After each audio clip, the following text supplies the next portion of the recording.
नमस्कार, capital TV Bihar में आपका स्वागत है और मैं हूं आपके साथ नवेंदु शेखर झा। बिहार विधानसभा चुनाव महाभारत जैसा हो गया है। जी हां, केंद्रीय मंत्री रामनाथ ठाकुर के एक बयान से महागठबंधन के खेमे में हड़कंप मच गया है और यह लड़ाई कौरव बनाम पांडव की तरह नजर आ रही है। जी हां, बिहार विधानसभा चुनाव पर पूरे देश की नजर है। हर कोई सिर्फ और सिर्फ यह जानना चाहता है कि इस बार बिहार में बाजी कौन मारेगा, महागठबंधन या फिर एनडीए। नीतीश मोदी की जोड़ी क्या एक बार फिर से राहुल और तेजस्वी की जोड़ी को मात दे पाएगी? और यदि ऐसा होता है तो वाकई बिहार में एक और इतिहास लिखा जाएगा, जिसकी तैयारी एनडीए के तमाम नेता कर रहे हैं। और इसी कड़ी में केंद्रीय मंत्री और पूर्व सीएम कर्पूरी ठाकुर के बेटे रामनाथ ठाकुर ने एक ऐसा बयान दिया है जिससे महागठबंधन के खेमे में खलबली मच गई है। उनके बयान ने साफ साफ संदेश दे दिया है कि आगामी चुनाव महाभारत की लड़ाई से कम नहीं होने वाला, क्योंकि उन्होंने सीधे तौर पर इस चुनाव में कौरव और पांडवों की एंट्री करा दी है, दुर्योधन की एंट्री करा दी है।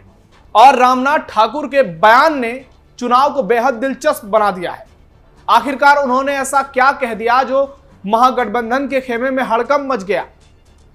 दरअसल रामनाथ ठाकुर मोतिहारी पहुंचे थे और पीएम मोदी 18 जुलाई को वहां आने वाले हैं। कार्यक्रम का जायजा ले रहे थे, इसी को लेकर वो लोगों को संबोधित कर रहे थे। और उन्होंने जो बयान दिया, तेजस्वी यादव की हालत अब खराब हो गई है, क्योंकि चुनाव धर्म बनाम अधर्म की ओर जाता हुआ दिखने लगा है। तो पूरी कहानी आपको हम बताएंगे इस वीडियो में। आप जुड़े रहिएगा लास्ट तक, वीडियो बहुत इंटरेस्टिंग होने वाली है। आखिरकार रामनाथ ठाकुर ने ऐसा क्या कह दिया कि एनडीए जो है वो फ्रंट फुट पर आते दिख रहा है और महागठबंधन पूरी तरह से बैक फुट पर चला गया है। बिहार चुनाव में दुर्योधन की एंट्री, विधानसभा चुनाव या महाभारत, केंद्रीय मंत्री रामनाथ ठाकुर का बड़ा ऐलान, महागठबंधन में मच गई खलबली। केंद्रीय कृषि राज्य मंत्री रामनाथ ठाकुर ने मोतिहारी में एक सभा को संबोधित करते हुए महागठबंधन को दुर्योधन की संज्ञा दे दी। उन्होंने कहा कि इस चुनावी महाभारत में दुर्योधन रूपी महागठबंधन को हम सब मिलकर हराएंगे। एनडीए कार्यकर्ताओं से उन्होंने साफ साफ कहा कि चुनाव में सभी लोग महागठबंधन कार्यकर्ताओं को बूथों पर लाठी से मारकर हराने और भगाने का काम करेंगे। पीएम मोदी के दौरे से पहले कार्यकर्ताओं की गोलबंदी के लिए एनडीए के नेता लगातार मोतिहारी का दौरा कर रहे हैं। इसमें बीजेपी के नेता भी शामिल हैं, जेडीयू के भी शामिल हैं और तमाम एनडीए की पार्टियों के। रामनाथ ठाकुर भी इसी कड़ी में मोतिहारी पहुंचे थे। उन्होंने साफ साफ कह दिया कि जिस प्रकार नाग पंचमी के दिन सांप को दूध पिलाते हैं और बाद में सांप घर में दिख जाए तो उसे भगाते भी हैं, वही काम महागठबंधन के कार्यकर्ताओं के साथ करना है। अब सबसे बड़ी बात है कि दुर्योधन से उन्होंने महागठबंधन की तुलना क्यों की है, तो आपको इसके लिए समझना होगा। दुर्योधन को समझने के लिए आपको महाभारत की स्टोरी समझनी होगी, लेकिन उतना समय आपके पास नहीं है और हम आपको शॉर्ट में बताते हैं। दुर्योधन की जो नीति रही है वो हमेशा अधर्म के साथ रही है। दुर्योधन ने हमेशा धर्म का विरोध किया है। दुर्योधन ने हमेशा पांडवों का विरोध किया, भगवान श्री कृष्ण का विरोध किया, क्योंकि वो सत्ता का बहुत बड़ा लालची था। हमेशा अधर्म के रास्ते पर चलता था, हमेशा कुछ ऐसा करने की कोशिश करता था जिससे पांडवों को हानि हो, चाहे उसके लिए अधर्म का सहारा ही क्यों न लेना पड़े।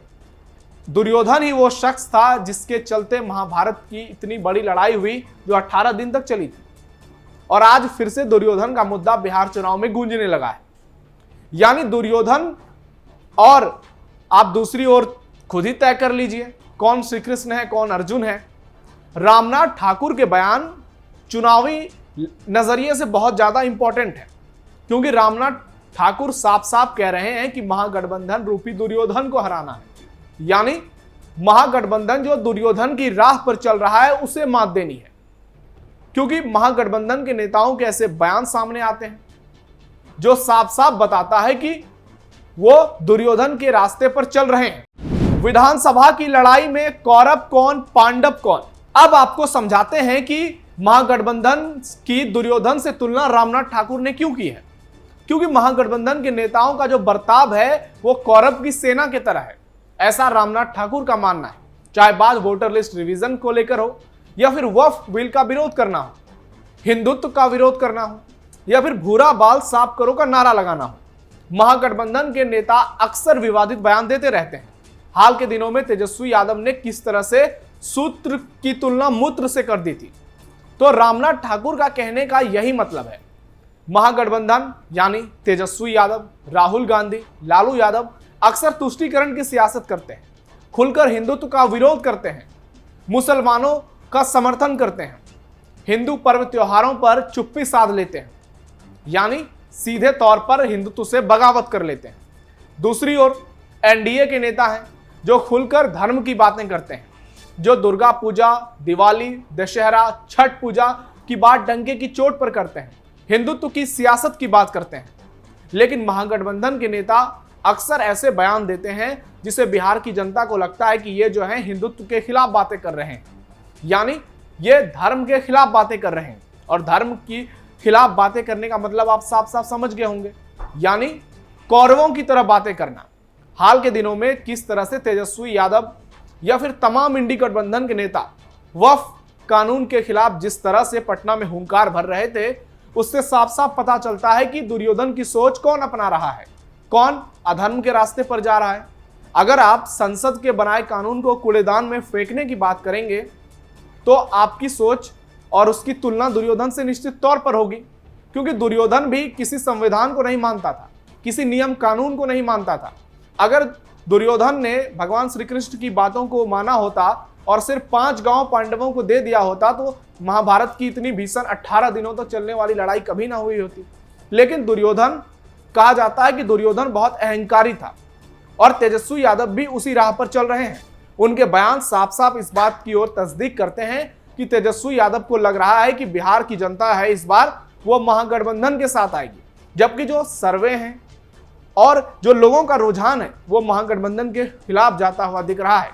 और कौन भूल सकता है लालू प्रसाद यादव का जंगल राज का दौर, जिसे लेकर बार बार सीएम नीतीश और पीएम मोदी आरजेडी पर, कांग्रेस पर हमलावर रहते हैं। 18 जुलाई को पीएम मोदी का दौरा है और जंगल राज का मुद्दा बिहार में अक्सर गूंजता है। ऐसे में रामनाथ ठाकुर का ये बयान कई बातों को स्पष्ट करता है और उनका इशारा साफ साफ है कि तेजस्वी यादव जो हैं वो दुर्योधन की तरह अपनी भूमिका दिखा रहे हैं, वो दुर्योधन की तरह व्यवहार कर रहे हैं और आने वाला जो विधानसभा चुनाव है वो महाभारत से कम नहीं होगा। क्योंकि आरजेडी नेता रंजीत यादव जो विधायक भी हैं, उनकी सभाओं में खुलेआम ये नारा लगाया जाता है कि भूरा बाल साफ करो। ऐसी तमाम बातें, तमाम उदाहरण आपके सामने हैं जिससे आप साफ साफ समझ सकते हैं कि रामनाथ ठाकुर का बयान जो है वो चुनावी नजरिए से भी कितना इंपॉर्टेंट है, वो सामाजिक नजरिए से कितना महत्वपूर्ण है।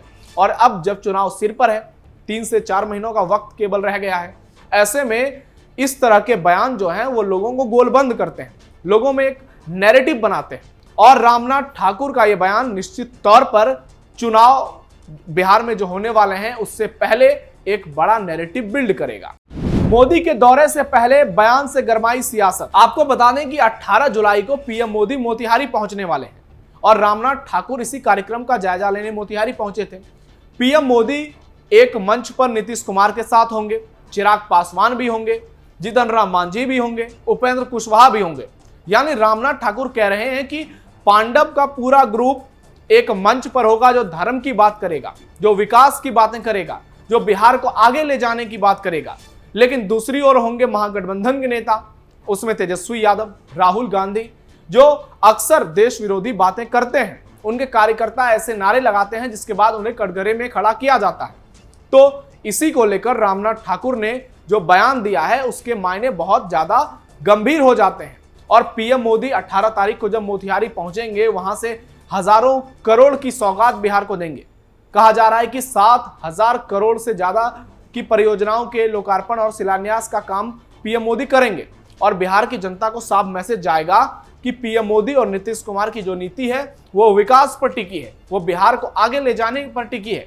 जबकि तेजस्वी यादव आज भी अपने पिता की जंगल राज वाली छवि से बाहर नहीं आ पाए हैं और शायद इसीलिए रामनाथ ठाकुर ने उनकी तुलना जो है वो दुर्योधन से कर दी है। रामनाथ ठाकुर बिहार में बड़ा ईबीसी चेहरा। आपको बता दें कि केंद्रीय मंत्री रामनाथ ठाकुर बिहार में बड़ा ईबीसी चेहरा है। वो नाई समाज से आते हैं, वो पूर्व मुख्यमंत्री स्वर्गीय कर्पूरी ठाकुर के बेटे हैं।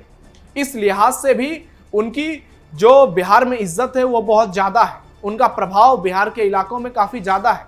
लोग उनकी तुलना उनके पिता से करते हैं और जेडीयू का एक बड़ा चेहरा रामनाथ ठाकुर है और शायद यही वजह है कि इस बार मोदी कैबिनेट में उन्हें जगह दी गई है।